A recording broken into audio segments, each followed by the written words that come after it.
আদম সুরাত, যেটি শিল্পী S M সুলতানের উপরে নির্মিত। ছবিটি অনেক দিন ধরে নির্মিত হয়েছিল। আমি এবং মিশুক মুনির যৌথভাবে শুরু করেছিলাম এই ছবির কাজ। আমি পরিচালনার দিকটি দেখেছি, মিশুক ক্যামেরার দিকটি দেখেছে। কিন্তু 7 বছর সুলতানের সান্নিধ্যে থেকে এই ছবিটি আমরা তৈরি করেছিলাম। ছবিটি দেশের বাইরে অনেক দেখানো হয়েছে, কিন্তু দেশে খুব একটা দেখানো হয়নি।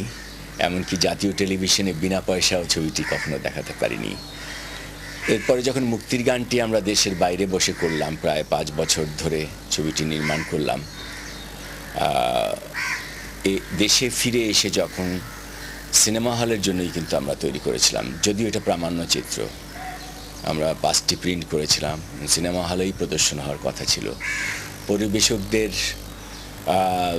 যথেষ্ট আগ্রহের অভাবেই বলবো, ছবিটি যখন আমরা সিনেমা হলে মুক্তি দিতে পারলাম না, আমরা বাধ্য হলাম আসলে নিজেরা এই 35 মিলিমিটারের বিশাল প্রজেক্টর কাঁধে নিয়ে শুধু ঢাকার বিভিন্ন বিকল্প জায়গা, পাবলিক লাইব্রেরি থেকে শুরু করে Russian culture centre, engineers institute সহ সারা বাংলাদেশে কিন্তু আমরা দেখিয়ে বেরিয়েছি।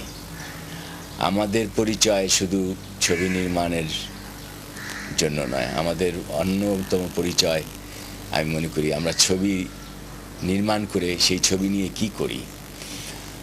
আমি এভাবেই পরিচিত হই, সিনেমার ফেরিওয়ালা, এভাবে আমি নিজেকে পরিচিত হতে চাই।